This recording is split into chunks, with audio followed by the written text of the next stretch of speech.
Question de Lulu le Fred. Lulu le Fred. Je prépare actuellement un voyage autour de la France. Pour ce voyage, j'ai décidé de partir avec le minimum vital. La marche, le stop seront mes principales moyens de locomotion et le couchage sera chez l'habitant, mais principalement sous une tente. Avec ce voyage, je vais revenir à des valeurs simples. Super, super, beau projet. Moi, tu sais, j'ai circulé pendant des années sur mon vélo.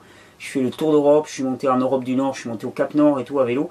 Et ça a été des années fabuleuses sur la route. La route, c'est magnifique. Régale-toi bien. Ma grande question se porte sur la nourriture. Quoi manger? Ou plutôt, quoi trouver à manger le long du chemin? Pas grand chose.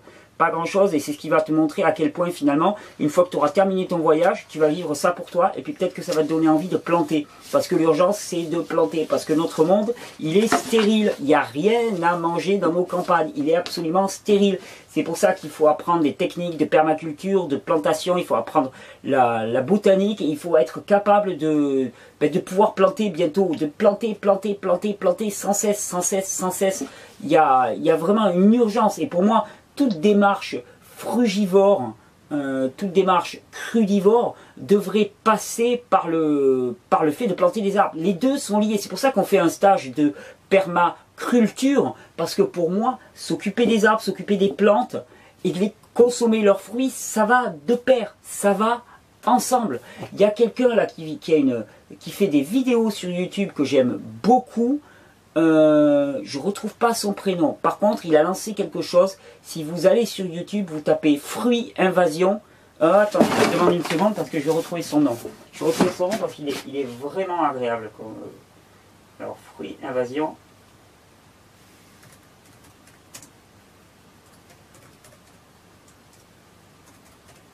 Hop. Gros Clément. Il s'appelle Gros Clément. Gros G-R-A-U. Hein, c'est pas le Gros Clément, c'est Gros G-R-A-U Clément. Et il fait des petites vidéos, il est frugivore, crudivore. Il s'engage vraiment, il a fait un petit challenge pour que tout le monde plante des arbres. Ça, c'est une super initiative. Et d'ailleurs, il va falloir qu'on fasse un truc pareil avec du recrue. Parce que sinon, ben voilà, moi je suis jaloux. Je suis jaloux, il a une super bonne idée. Bon, ben voilà, vous pouvez aller voir ses vidéos, vous pouvez l'encourager. Gros Clément, G-R-A-U-C-L-E-M-E-N-T. Je le connais pas, donc c'est coup de pub gratuite. Mais pour quelqu'un qui m'a beaucoup touché par l'authenticité de ses vidéos, par le fait qu'il met son cœur, il met ses tripes sur la table. Et ça me plaît beaucoup. Il met vraiment ses tripes sur la table. Ça, j'aime bien. Il s'engage, il s'expose, il y va parce qu'il sait qu'il y a urgence. Il sait qu'il y a urgence. Il parle aussi, c'est quelqu'un qui a un engagement, une foi assez profonde, et il parle aussi du comportement religieux de manière très très profonde, que j'apprécie énormément parce que je partage le même chemin que lui, et vraiment ça me touche beaucoup. Allez le voir, Gros Clément, Clément Gros quoi, G-R-A-U. Et vous allez voir, oui, il est urgent de planter. Donc voilà, Lulu le Fred, tu vas te balader, tu prends l'air, tu profites de tes jeunes années, et après tu me plantes tout ça. Et même le long de tes chemins, tu plantes, tu lances des initiatives. Je suis en train de me tourner vers les plantes. Je fais beaucoup de recherches sur le sujet, mais quoi d'autre encore? Peux-tu m'aider sur le sujet? Apprends les plantes sauvages, apprends à planter, apprends à greffer des arbres sauvages. Tu peux aller voir les écrits de quelqu'un qui s'appelle Maurice Chaudière. Maurice Chaudière, c'est un génie encore peu connu, mais c'est un génie qui a travaillé énormément sur la greffe d'arbres sauvages.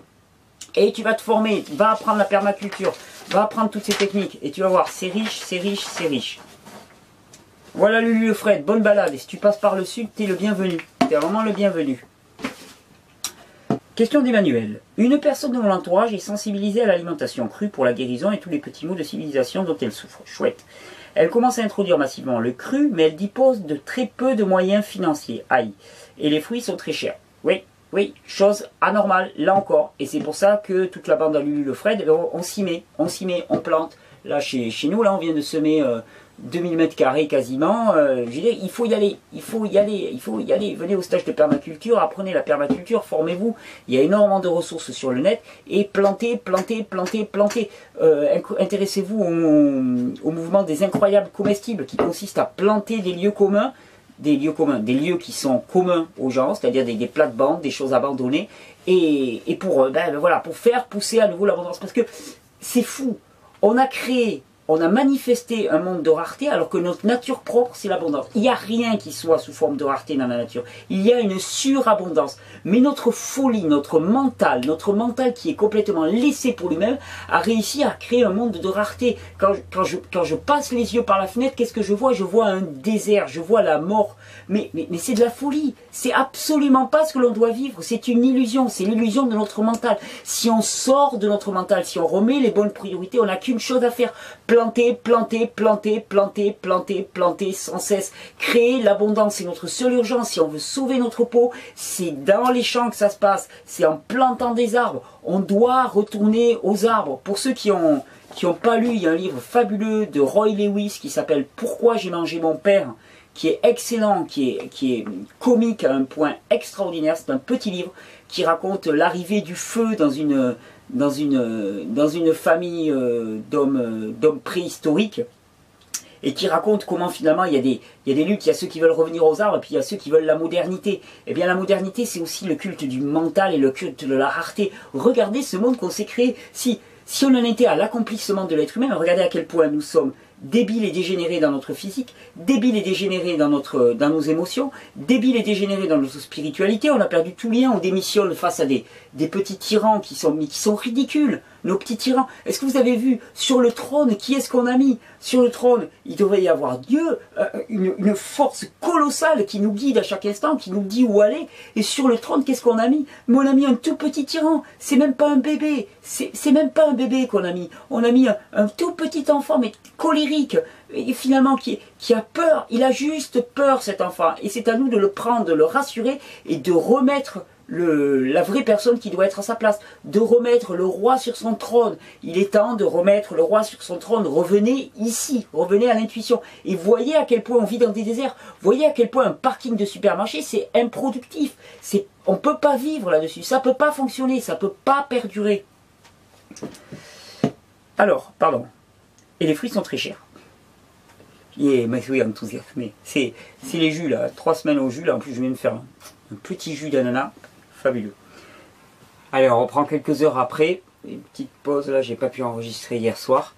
Mais ça tombe bien d'ailleurs parce que j'ai reçu des choses entre temps. Et j'ai reçu des choses. Je vous parlais de Clément Gros tout à l'heure.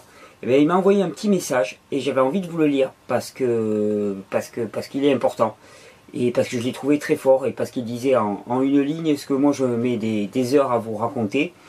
Il me dit « Ta pub pour l'opération Fruits Invasion sera d'un grand soutien pour que notre nation soit percutée par la culture de la vie et que la culture de la peur et de la mort diminue. » Et vraiment, je trouve que cette phrase, elle est exemplaire. Parce que c'est vrai que quand on regarde autour de nous, on est dans une culture de la peur et de la mort. La répression des symptômes, c'est la culture de la peur. La répression de toute forme de manifestation, de toute forme d'expression individuelle, c'est la culture de la peur, c'est la culture de l'uniformisation, c'est la culture du tout gris. Je ne sais pas si, pour les plus anciens d'entre vous, moi j'avais été très marqué quand j'étais jeune et je suis toujours un accro des Pink Floyd. Et le film The Wall, pour ceux qui ne l'ont pas vu, même parmi les plus jeunes, ça peut quand même leur parler. Et vraiment, dans le film The Wall, qui est un film du groupe Pink Floyd, dans lequel il mettait en scène sa propre vie et son vécu de son enfance, on voit un moment des élèves défiler en costume, tous habillés pareil, et puis une machine à normer, à casser. Et ben c'est ça, c'est cette culture de la mort, cette culture de l'uniformisation, cette répression des symptômes. Et qu'est-ce que ça nous conduit? Ça nous conduit à un monde de mort, sans arbres, sans vie, sans couleur, sans lumière, avec des esprits ternes, avec des gens tristes. Mais tout ça, c'est une formidable illusion, c'est une atroce illusion dans laquelle on vit. Je vous l'ai dit, souvent, je me réfère au film Matrix. Dans Matrix, eh bien, les gens vivent une illusion de vie meilleure, alors qu'en vérité, ils vivent une vie atroce. Ben nous, c'est l'exact inverse.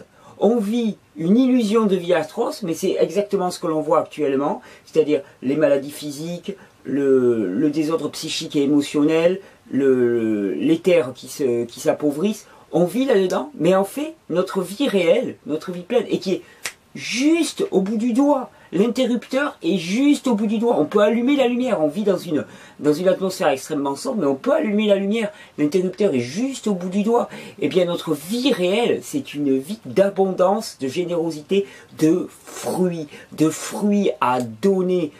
Que nous, arbres humains, nous puissions donner du fruit parce que nous sommes aussi nourris des fruits des arbres. Et nous sommes tous arbres fruitiers les uns pour les autres.